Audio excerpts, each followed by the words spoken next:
Welcome back my channel BD tech বাস। আসসালামু আলাইকুম, আশা করি সবাই ভালো আছেন। তো আজকে আমরা দেখব কিভাবে গুগল শিট ইউজ করা যায় ফোন থেকে। আচ্ছা, আপনার ফোনে আর হোয়াটসঅ্যাপ বা পিসিতে সেম প্রসেসেই আপনি এটা ইউজ করতে পারবেন। দেন আমি এখান থেকে সে গুগল শিটে ঢোকার পরে আমি নতুন একটা ধরেন একটা পেজ নিব। তো আমরা এখান থেকে প্লাস চিহ্নে ক্লিক করব। দেন চলে আসবে, যে কোনো একটা সিলেক্ট করলে এটা চলে আসবে। সরি, দেন দেখতে পাচ্ছেন নতুন একটা পেজ চলে আসছে। নতুন একটা পেজ চলে আসার পরে আপনি এখান থেকে দেখতে পাচ্ছেন প্রত্যেকটা ঘরগুলো রয়েছে। আপনি এখান থেকে চাইলে সবগুলো আপনার ইচ্ছা অনুযায়ী, ধরেন আপনি একটা স্যালারি শিট তৈরি করবেন। তো আপনি এখান থেকে লেখালেখি শুরু করে দেন।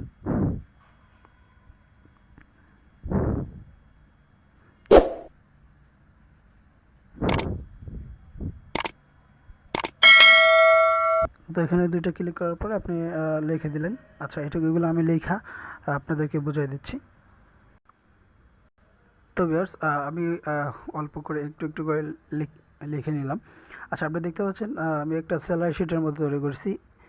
Line A B C D. আচ্ছা, ধরে নিলাম এটা হচ্ছে নাম, এগুলো হচ্ছে নাম। আপনি চাইলে এখান থেকে সিলেক্ট করে এগুলো দেখতে পাচ্ছেন কিন্তু একটা সাইডে চলে আসে। আপনি কিন্তু চাইলে এখান থেকে এটা সবগুলো মাঝখানে নিয়ে আসতে পারেন। তো এখানে এটা ক্লিক করবেন, ক্লিক করার পরে এখানে ক্লিক করবেন। দেখতে পাচ্ছেন সবগুলো কিন্তু মধ্যে চলে আসে। আপনারা সবগুলো এরকম করতে পারেন। দেন কালার, যদি আপনি কালার করতে চান, আপনি প্রত্যেকটা ঘরের জন্য আলাদা আলাদা কালার করতে পারেন।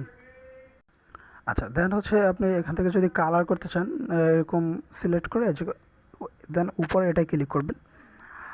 ক্লিক করার পরে আপনি এখান থেকে দেখতে পাচ্ছেন কালার, কালারে চলে যাবেন। তো লাল, হলুদ, মানে আপনার যেটা ইচ্ছা আর কি, আপনি এটা কালার করতে পারবেন। তো আমি এটা কালার করে দিলাম। আপনি চাইলে যে কোনো একটা ইচ্ছা এভাবে আপনি কালার করতে পারবেন। তো ধরেন এটা হচ্ছে ওদের স্যালারি শিট। আপনি যদি কারোর স্যালারি দেন বা কারোর স্যালারিতে সমস্যা থাকে, এক্সাম্পল এটা স্যালারিতে একটু সমস্যা আছে, আপনি শুধু ওই ঘরটাই কালার করে রাখবেন। তার জন্য আমরা সবাই কিন্তু রেড কালারটা ইউজ করি। দেন ওটা এভাবে থাকলো। আদারওয়াইজ কিন্তু আপনি অন্য কালার করতে পারেন। আপনি সম্পূর্ণ এক কালার করে দেন ওটা রেড করে দিতে পারেন। আচ্ছা, এরপর ধরেন কোন কোন ডেটে কাজটা হয়েছে, আপনি চাইলে এটাও কালার করে নিতে পারেন।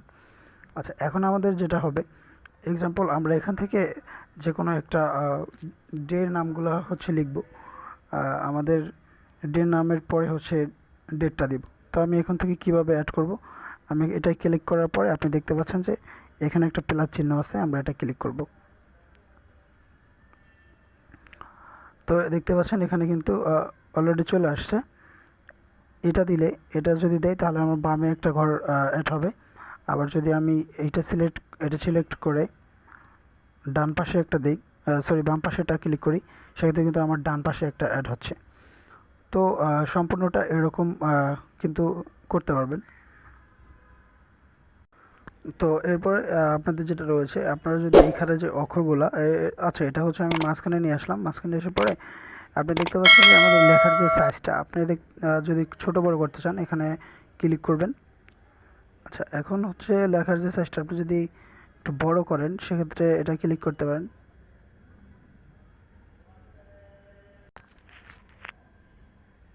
এখন কিন্তু 10, আর যদি এর থেকে ছোট করেন সেক্ষেত্রে কিন্তু 9, 8, মানে অলরেডি কিন্তু ছোট হচ্ছে। এখানে সর্বোচ্চ 10 পর্যন্ত, 10, 11, 12, মানে আপনি যত বড় করতে চান সেক্ষেত্রে কিন্তু এটা বড় হবে। আচ্ছা, এবার যদি আপনি লেখার কালারটা চেঞ্জ করতে চান, তো আপনাকে আমি দেখাই, যে এখানে লেখাই আছে টেক্সট কালার, আপনি রেড কালারটা দিয়ে দিলেন। আচ্ছা, এরপর এখানে কিন্তু আরও অনেক অপশন আছে। আমি একটু নিচের দিকে গেলে দেখতে পাচ্ছি টেক্সট কন্ডিশন, এগুলো কিছু দেওয়ার দরকার নেই। কালার ফরম্যাটিং, আবার কালার চেঞ্জ, যেটা আর কি কালার করা ছিল ওটা রিমুভ করে দিবেন। এখানে কিন্তু আপনি দেখতে পাচ্ছেন সেলের যে অপশনটা আছে, আপনি চাইলে এখানে বর্ডার দিতে পারেন। আচ্ছা, আমার কোন বর্ডারটা দিব। আচ্ছা, এখানে যেহেতু বর্ডার লাগবে না, যেহেতু আমাদের এখানে গুগল শিট আছে, সেহেতু আর বর্ডারের কোনো প্রয়োজন নেই। আমি কিন্তু এখানে সব মোটামুটি এলোপাথারি আপনাদেরকে জাস্ট বুঝাইছি, এখানে কিন্তু ওইভাবে কিছুই করি নাই। আচ্ছা, এরপরে হচ্ছে আপনি দেখতে পাচ্ছেন এই গুগল শিটে মোটামুটি তো অনেকটাই বুঝতে পারছেন। এরপরে হচ্ছে আপনি যদি এই একই গুগল শিটে আরেকটা পেজ নিতে চান, সেক্ষেত্রে কিন্তু এই যে একটা প্লাস চিহ্ন আছে, এটা আপনি ক্লিক করবেন। ঠিক আছে, এটা ক্লিক করার পরে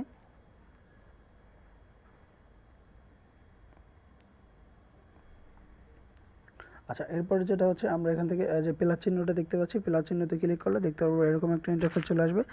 আপনি যদি এখান থেকে অনেক আছে চার্ট বা ইমেজ বা লিঙ্ক শেয়ার করে, যার জন্য এখানে চলে আসে। আপনি যদি একটা লিঙ্ক শেয়ার করতে চান, সেক্ষেত্রে কিন্তু এখানে ক্লিক করে আপনার হচ্ছে লিঙ্কটা বসাই দেবেন, দেন হচ্ছে সেভ করে দেবেন। সব ধরনের অপশনগুলো এখানে রয়েছে। তো ভিউয়ার্স, এই ছিল আজকের মতো।